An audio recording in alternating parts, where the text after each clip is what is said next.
హల్లెలూయా. ప్రభువైన యేసుక్రీస్తు వారి నామములో అందరికీ వందనాలు.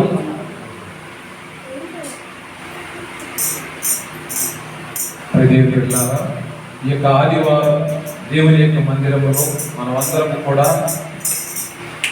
మనమందరం కూడా దేవుని ఆత్మతో సత్యముతో ఆరాధించడానికి దేవుని శరీరంలో కుమ్మకుడి ఉన్నాం. దేవునికి స్తోత్రం. హల్లెలూయా, హల్లెలూయా, హల్లెలూయా.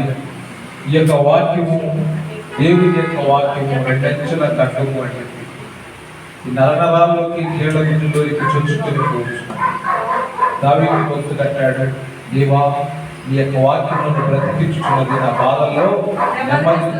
ఎందుకంటే దేవుని యొక్క వాక్యము నెమ్మది కలిగిస్తుంది, విడుదల కలిగిస్తూ ఉన్నది. సో దేవుని యొక్క మాటను వినడం అనేటువంటిది చాలా ప్రాముఖ్యమైన విషయం. ఈ రోజున ద్వితీయోపదేశ కాండము 4వ అధ్యాయంలో కొన్ని మాటలు ధ్యానం చేసుకుందాము.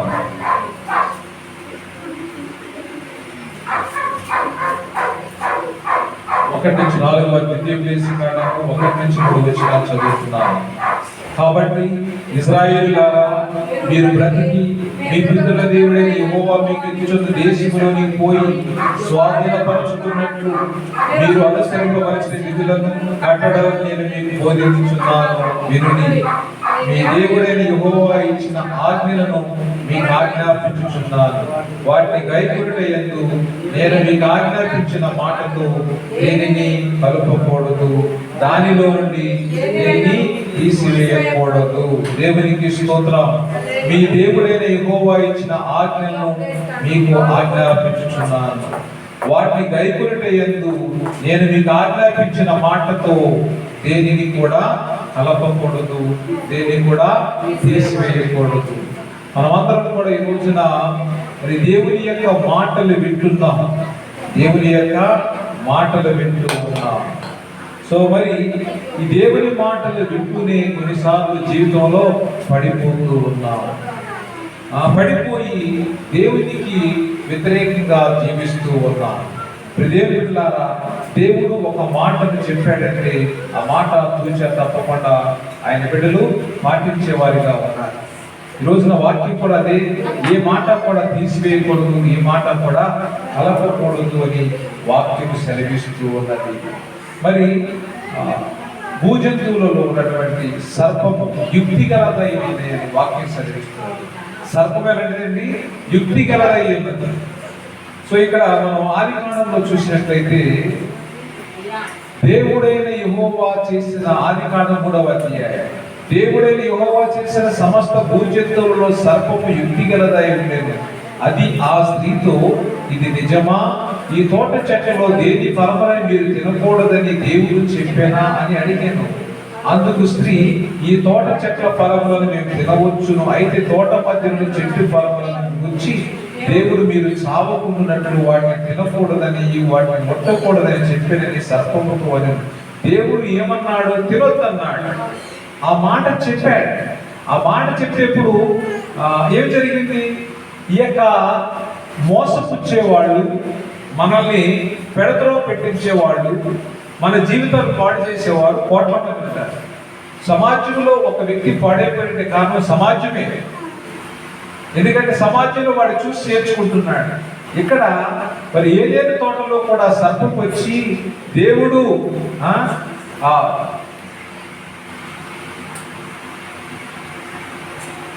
మీరు చావకున్నట్లు వాటిని తినొద్దని, ఏదైనా తినొద్దని దేవుడు మీరు తినకూడదని ఏదైనా చెప్పాడా అని అడిగింది. ఎవరు?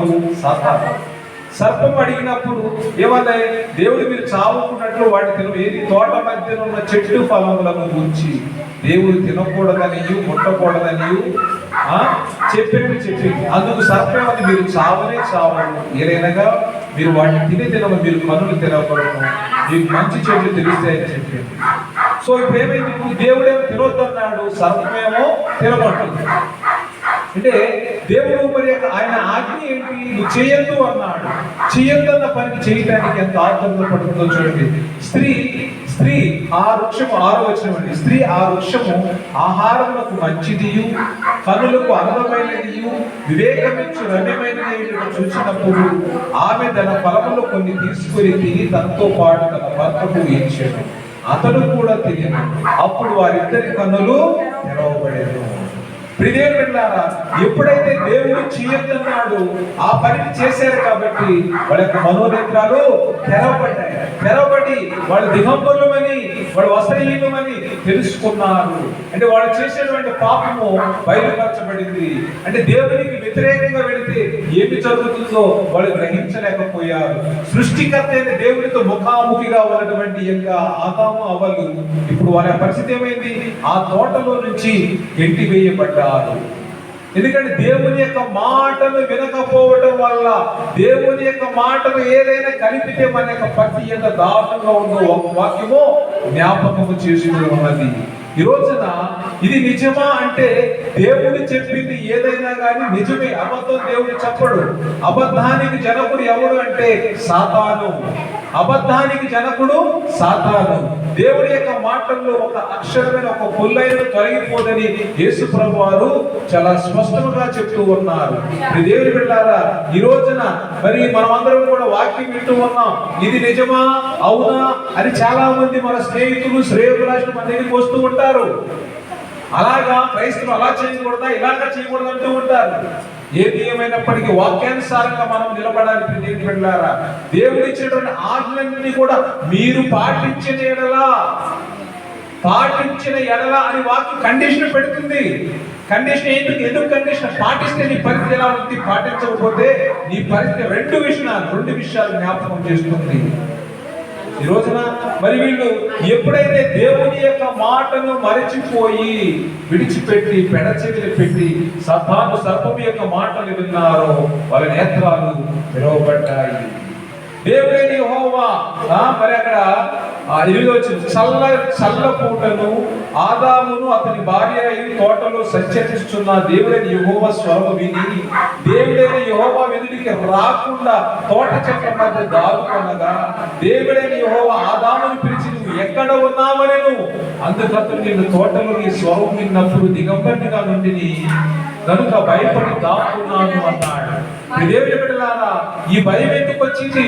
ఈ దాక్కోవాల్సిన అవసరం ఎందుకు వచ్చింది అంటే దేవుని యొక్క మాటను వినకపోవడం వల్ల. దేవుని యొక్క మాటను వినకపోవడం వల్ల వీళ్ళకేమొచ్చిందంటే భయం వచ్చింది కాబట్టి భయపడిపోయి దేవునికి భయపడిపోయి దాక్కుంటున్నారు. పాపం చేసిన వాడు యొక్క పరిస్థితి అంటే దాక్కుంటాడు. అబద్ధం చెప్పిన వాడు దాక్కుంటాడు. పాపం చేసిన వాడు దాక్కుంటాడు. దేవుని వ్యతిరేకంగా నడిస్తే మన పరిస్థితి పరిస్థితి. ఎందుకంటే నీతిమంతుడు రాజులు ఎదుట నిలబెడతాడు. దేవుడి స్తోత్రం. నా పిల్లలను రాజుల ఎదుట సింహాసనం ఎదుట నిలబెడతాను వాక్యం సెలవిస్తున్నది. మనము ఏ మాత్రం కూడా మన యొక్క జీవితాల్లో దేవుని యొక్క మాటను వ్యతిరేకించడానికి వీల్లేదు.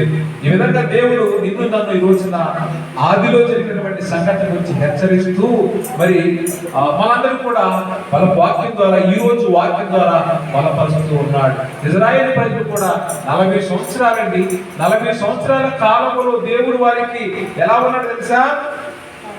చూడండి, ద్వితీయోపదేశకాండము 4:26 చదువుతున్నాను. మీరు ఈ యోర్దాను దాటి స్వాధీనపరచుకోకు దేశములో ఉండకుండా త్వరలోనే బొత్తిగా నశించుదని భూమి ఆకాశం సృష్టించిన దేవుడు సెలవించుచున్నాడు.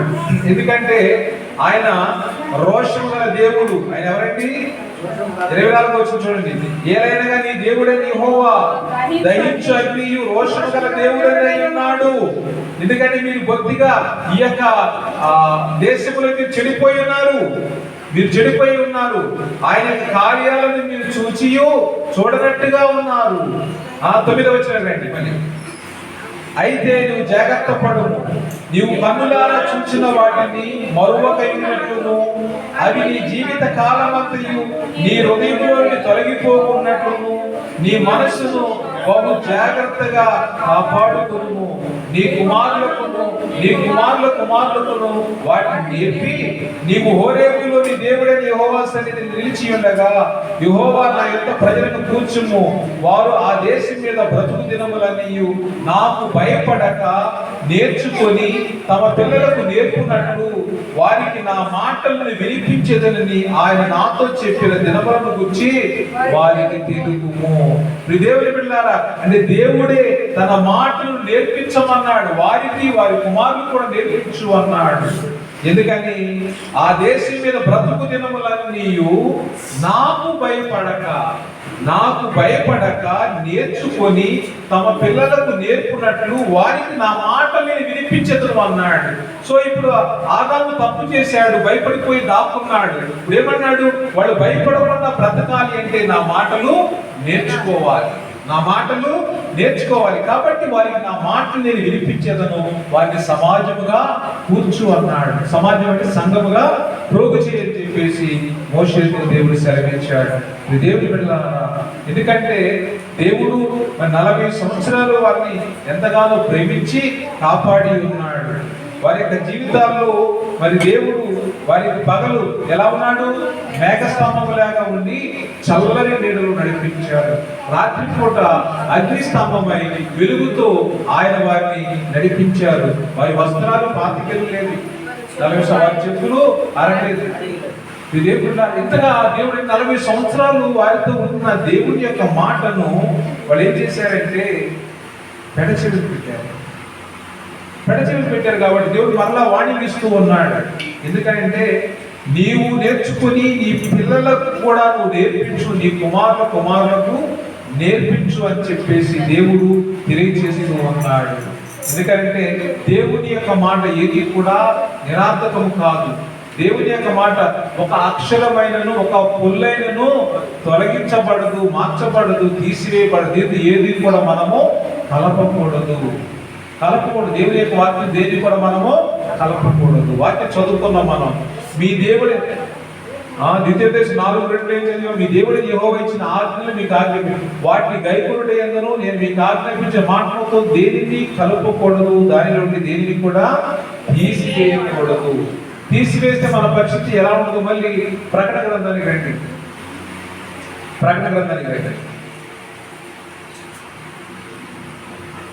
18వ వచనం. ప్రకటన గ్రంథము 22వ అధ్యాయము 18వ వచనం. ఈ గ్రంథమందున్న ప్రవచన వాక్యములను విను ప్రతి వానికి నేను సాక్ష్యం ఇచ్చినది ఏమనగా, ఎవడైనను వీటితో మరి ఏదైనాను కలిపిన ఎడల ఈ గ్రంథములో రాయబడిన తెగుళ్ళు దేవుడు వారికి కలుగజేయును. ఎవడైనాను ఈ ప్రవచన గ్రంథమున్న వాక్యములు ఏదైనాను తీసివేసిన ఎడల దేవుడు ఈ గ్రంథములో రాయబడిన జీవవృక్షములోను పరిశుద్ధ పట్టణంలోను వానికి పాలు లేకుండా చేయును. అంటే తీసివేస్తే ఈ గ్రంథం ఎవడైనా వీటిలో ఏదైనా కలిపిన ఎడల, ఏదన్నా నువ్వు యాడ్ చేసావనుకో దేవుని వాక్యానికి వ్యతిరేకంగా నువ్వేమన్నా యాడ్ చేసి ఏం జరుగుతూ ఉన్నది? తెగుళ్ళు. ఈ గ్రంథములో రాయబడిన తెగుళ్ళు దేవుడు వారి మీదకి తీసుకొస్తానంటున్నాడు. అంటే ఏది కలిపినా కానీ తెగులన్నీ కూడా గ్రంథములో ఏ తెగుల గురించి అయితే రాయబడి ఉన్నాయో అవన్నీ కూడా నీ మీదకి వస్తున్నాయి. వాక్యం సెలవిస్తుంది.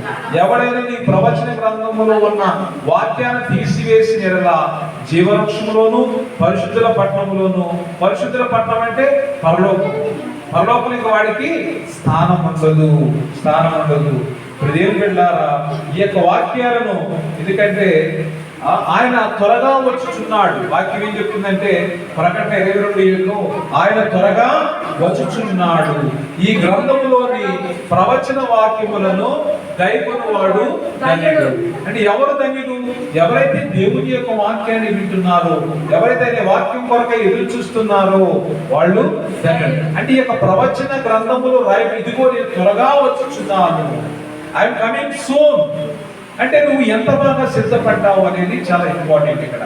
అంటే కుమారులకు ఆయన ఆజ్ఞలను నేర్పించమన్నాడు. ఎందుకు నేర్పించమన్నాడు? సృష్టి ప్రారంభంలో ఆదాముకు దేవుడు ఇచ్చిన ఆజ్ఞను వాడు మీరారు కాబట్టి మరలా మీ కుమారులకు నేర్పించండి, వాళ్ళు సజీవులుగా నేను ఇచ్చే దేశంలో బ్రతుకుతారు అని దేవుడు వారిని ఆశీర్వదించాడు. మరి ఈ రోజున వాక్యంలో నేర్చుకున్నటువంటి వాక్యం ఏంటి? ఆయన యొక్క మాటతో ఏ మాటను మనము కలపకూడదు. కలిపితే తెగులు వస్తుంది అన్నాడు. అందుకే దేవునికి వ్యతిరేకంగా మనము వెళ్ళకూడదు. ఆ గ్రంథంలోని దేన్ని తీసివేసినా కానీ జీవ గ్రంథంలోంచి నీ పేరు తీసివేస్తాడు అన్నాడు. పరిశుద్ధుల పట్ల రాని అంటున్నాడు. కాబట్టి మనం దేవుని యొక్క వాక్యంతో దేన్ని కలపకూడదు, దేన్ని తీసివేయకూడదని వాక్యం చెప్తున్నది. ఎందుకంటే ఈ యొక్క మాటల్లో, ఆయన యొక్క మాటలో జీవం ఉంది కాబట్టి దాన్ని పాటించువారు, ప్రకటించువారు అందరూ కూడా ఒకే లెక్కలో పోతారు. ఇక్కడ ప్రకటించిన తర్వాత పాటించాలి, విన్న తర్వాత పాటించాలి, ఇద్దరు పాటించాలి. ప్రకటించిన వాళ్ళు పాటించాలి, విన్నవారు కూడా పాటించాలి. అందరూ కూడా దేవుని ఎదుట సమానులమే. ఆయన వెళ్ళిన తర్వాత నువ్వు పాస్టర్ గారిని, నువ్వు విశ్వాసం తేడాలతో దేవుడు అందరినీ ఒకే రీతిగా, అంటే వారి యొక్క క్రియలను బట్టి ఆయన ఫలితాలను ఇవ్వడానికి, ప్రతిఫలం ఇవ్వడానికి ఆయన సిద్ధముగా ఉన్నాడు. కాబట్టి మనమందరం కూడా దేవుని యొక్క భయం కలిగి ఆ కడబోర పోయినప్పుడు అందరూ కూడా సమాజంలో అందరూ కూడా లేవనెత్తబడతారు. కాబట్టి వాక్యం ఏం చెప్తుందంటే మనమందరం కూడా కొన్ని విషయాల్లో చాలా జాగ్రత్తగా ఉండాలి. ఎందుకంటే ఆ బోర మోగినప్పుడు రెప్పపాటులో, మొదటి కొరింథీయులకు రాసిన లేఖ 15వ అధ్యాయం 52వ వచనం, ఇదిగో మీకు ఒక మర్మము తెలుపుచున్నాను, మనమందరము నిద్రించుము గాని నిమిషములో ఒక రెప్పపాటున కడబూర మ్రోగగాని మనమందరము మార్పు పొందుదము. ఘోరం రోగును అప్పుడు మృతులు అక్షయులుగా లేఖపడుదురు, మనము మార్పు పొందుదము. క్షయమైన ఈ శరీరము అక్షయతను ధరించుకొనవలసి ఉన్నది, మధ్యమైన ఈ శరీరము అమర్త్యతను ధరించుకోవలసి ఉన్నది. ఈ క్షయమైనది అక్షయతను ధరించుకున్నప్పుడు, ఈ మధ్యమైనది అమర్త్యతను ధరించుకున్నప్పుడు విజయమందు మరణము మృంగివేయబడని వాక్యము నెరవేరును. రాయబడిన వాక్యము ఈ విధంగా నెరవేరు. అంటే అక్షయమైనది, క్షయమైనది, అక్షయమైన దాన్ని ధరించుకోవాలి. మధ్యమైనది, అమర్త్యమైన దాన్ని, అంటే మరణము లేనటువంటి దాన్ని ధరించుకోవాలి. అప్పుడు ఈ గ్రంథమందు రాయబడిన వాక్యాలు నెరవేరును అన్నాడు.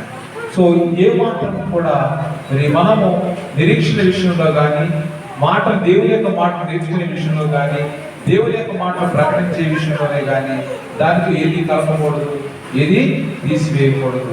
ఎందుకంటే మరి యేసు ప్రభువు ఆయన పగలు మేఘస్తంభము, రాత్రి అగ్నిస్తంభంగా నడిపించినటువంటి దేవుడు ఈ రోజున తన యొక్క వాక్కును నీకిస్తూ ఉన్నాడు. ఎందుకంటే వాక్యం ఏం సెలవిస్తుంది? చూడండి, యోహాను సువార్త 7వ అధ్యాయం, యోహాను సువార్త 7వ అధ్యాయము 38వ వచనం, నా యందు విశ్వాసముంచు వాడు ఎవడు లేఖనము చెప్పినట్టు వాని కడుపులో నుండి జీవజల నదులు పారునని బిగ్గరగా చెప్పెను. హల్లెలూయా. నా యందు విశ్వాసముంచు వాడు ఎవడో లేఖనము చెప్పినప్పుడు వాని కడుపులో నుండి జీవజల నదులు పారునని బిగ్గరగా చెప్పు. దేవుని బిడ్డలారా, జీవము మరణము యెహోవా వశము, జీవ మరణములు యెహోవా వశము. ఎవరైతే ఆయన యొక్క మాటలను పాటిస్తారో వాళ్ళందరూ నిత్యము యుగయుగాలు ఆ పరలోకములో ఆనందిస్తారు. ఎవరైతే ఆయన వ్యతిరేక వెళ్తారో మరి వాళ్ళ యొక్క పరిస్థితి నిత్యము మండుచుండు అగ్నిలో ఉంటుందని వాక్యం సెలవిస్తూ ఉన్నది. మరి ఇక్కడ వాక్యం చూడండి, 8వ అధ్యాయం, యోహాను సువార్త 8:43, మీరేలా నా మాటలు గ్రహింపకున్నారు, మీరు నా బోధ విననేరకుండుట వల్లనే కదా మీరు మీ తండ్రి యొక్క అపవాది సంబంధులు, మీ తండ్రి దురాశ నెరవేర్చకూరుచున్నారు. ఆది నుండి వాడు నరహంతకుడై సత్యమందు నిలిచిన వాడు కాడు, వాని యందు సత్యమే లేదు. వాడు అబద్ధమాడినప్పుడు తన స్వభావం అనుసరించి మాట్లాడును. వాడు అబద్ధకుడును అబద్ధములకు జనకుడునై ఉన్నాడు. నేను సత్యముని చెప్పుచున్నాను గనక మీరు నన్ను నమ్మరు. నా యందు పాపమున్నదని మీలో ఎవరు స్థాపించును. నేను సత్యం చెప్పుచునేలా మీరెందుకు నన్ను నమ్మరని యేసు ప్రభువారు అక్కడున్నటువంటి యూదులను అడుగుతూ ఉన్నారు. ఇదేం పెట్టారా? ఎందుకంటే యేసు ప్రభువారు ఎప్పుడు కూడా సత్యమునే బోధించారు, కానీ ఆ సత్యాన్ని గ్రహించలేకపోయారు. వాళ్ళందరూ కూడా సత్యములో పాలు పంచుకోలేకపోయారు. అందుకే వాళ్ళ జీవితం ఇంకా పాపంగానే మిగిలిపోయినది. ఎందుకంటే ఎవడు నా యందు విశ్వాసం ఉంచుతాడో వాని కడుపులో నుండి జీవజల నదులు పారుతాయి అన్నాడు. ఆవిడ నా బోధన వినలేదు, నన్ను చూడలేదు, వాడు నాలో విశ్వాసం ఉంచలేదు, వాళ్ళు అబద్ధానికి జనకుడిలో నమ్మకం ఉంచారు. కాబట్టి ఈ రోజున వారి యొక్క జీవితాలన్నీ కూడా ఆ విధంగా పాపములో ఉన్నాయి అన్నారు. నేను సత్యమే చెప్పుచున్నాను, మీరు నన్ను నమ్మరు. నేను సత్యమే చెప్పుచున్నాను కనుక మీరు నన్ను నమ్మరు అన్నారు. యేసుప్రభువు అంటారు, ఈ లోకం నిన్ను కాదే ద్వేషించి, నన్ను ద్వేషించి, నీకంటే ముందు నన్ను ద్వేషించి, కాబట్టి నేను ద్వేషించడంలో ఏమీ ఆశ్చర్యం లేదు. ఈ లోకం ద్వేషించి అనుకోవడంలో, నేను ద్వేషించ తిరస్కరించి అనుకోవడంలో ఏమీ ఆశ్చర్యం. అన్నిటికంటే ముందు దేవుడినే ఈ యొక్క లోకం తిరస్కరించింది. ఎందుకంటే దైవసుని శిలువ పురాల మీద కొట్టి, శిలువ వేసి, రక్తాన్ని చిందించి ఈ లోకము చాలా ఘోరంగా, కఠోరంగా మరి లోకరక్షకుడు వచ్చిన యేసయ్యను మరి ఎంతో శ్రమ పెట్టింది. దేవుని బిడ్డలారా, ఈ లోకం నేను శ్రమ పెడతా గొప్ప కాదు, నన్ను ఆల్రెడీ దేవుని కుమారుడిని శ్రమ పెట్టిందని జ్ఞాపకం చేస్తూ నేను సత్యమే చెప్తున్నాను, అయినా మీరు నమ్మరు, మీరు నా మాట నమ్మరు. నా యందు పాపం ఉన్నదని మీరు ఎవడు స్థాపించును, నేను సత్యం చెప్పుచున్నా ఎడలా మీరు ఎందుకు నన్ను నమ్మరు? నువ్వు పనిచేసే స్థలాల్లో ఒక సాక్షిగా ఉండాలి. దేవునికి స్తోత్రాలు. ఎందుకంటే నువ్వు సత్యం చెప్తేవాడు నమ్మపోయినా పర్వాలేదు, కానీ నువ్వు సత్యమును ఏ మాత్రం కూడా విడిచి వెళ్ళడానికి వీల్లేదు. మనం పనిచేస్తున్న స్థలాల్లో మనం సాక్షులుగా ఉండాలి. వాళ్ళు మాట వినకపోయినా కానీ మనము ఆయనకు సాక్షులుగా ఉండాలి. దేవుడు పెట్టారా, ఎప్పుడైతే నువ్వు సాక్షిగా ఉంటావో దేవుడు అప్పుడు నిన్ను వాడుకుంటాడు, నీ ద్వారా తన కార్యములు జరిగిస్తాడు. కాబట్టి మనము మన యొక్క వారి కుమారులకు దేవుని యొక్క మాటలు నేర్పించాలని వాక్యం సెలవిస్తూ ఉన్నది. ఎందుకంటే దేవుని యొక్క వాక్యము మరి మనం వినాలి. ఆ ద్వితీయోపదేశకాండం 28కి వచ్చేసరికి మొదటి వచనం చదువుతున్నారు. నీవు నీ దేవుడిని యెహోవా మాట శ్రద్ధగా విని నేడు నేను ఆజ్ఞాపించిన ఆయన ఆజ్ఞను అనుసరించి నడుచుకునేలా నీ దేవుడిని యెహోవా భూమి మీద ఉన్న సమస్త జనముల కంటే నిన్ను హెచ్చించును. దేవునికి స్తోత్రం. హల్లెలూయా, హల్లెలూయా. ఇంకన్నీ కూడా ఆశీర్వాదాలే. ఎప్పుడైతే నువ్వు నా మాట వింటావో, ఆయన ఆజ్ఞలన్నింటినీ అనుసరించి నడుచుకుంటావో, ఇంకా నీకు అన్ని కూడా ఆశీర్వాదాలే. నీ దేవుడైన యెహోవా భూమి మీద ఉన్న సమస్త జనముల కంటే నిన్ను హెచ్చించును. హల్లెలూయా, హల్లెలూయా. అందరూ కూడా చప్పట్లు కొట్టండి. ఎప్పుడైతే నీ దేవుడైన యెహోవా మాటను వింటావో దేవుడు నిన్ను హెచ్చిస్తూ ఉన్నాడు. నీవు నీ దేవుడైన యెహోవా మాట వినని యెడల ఈ దీవెనలన్నీ నీ మీదకి, నీవు నీ దేవుడైన యెహోవా మాట వినిన యెడల ఈ దీవెనలన్నీ నీ మీదకి వచ్చి నీకు ప్రాప్తించును. నీవు పట్టణంలో దీవించబడుదువు, పొలంలో దీవించబడును, నీ గర్భఫలము దీవించబడును, నీ దుప్పినెద్దులు, నీ గొర్రెలు, మేకల మందలు దీవింపబడు, నీ కంపయు, నీ పిండి పిసుని తొట్టి దీవింపబడు. నువ్వు లోపలికి వచ్చినప్పుడు దీవింపబడుదువు, వెలుపలికి వెళ్ళినప్పుడు దీవించబడుదు. నీవు అనేక జనములకు అప్పించదువు గాని అప్పు చేయవు. దేవునికి స్తోత్రం. హల్లెలూయా.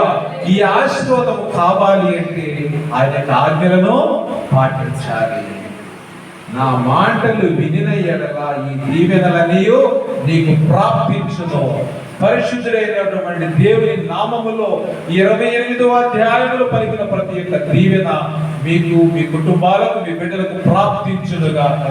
ఆమేన్. స్తోత్రం. అందరూ కూడా కళ్ళు మూసుకోండి.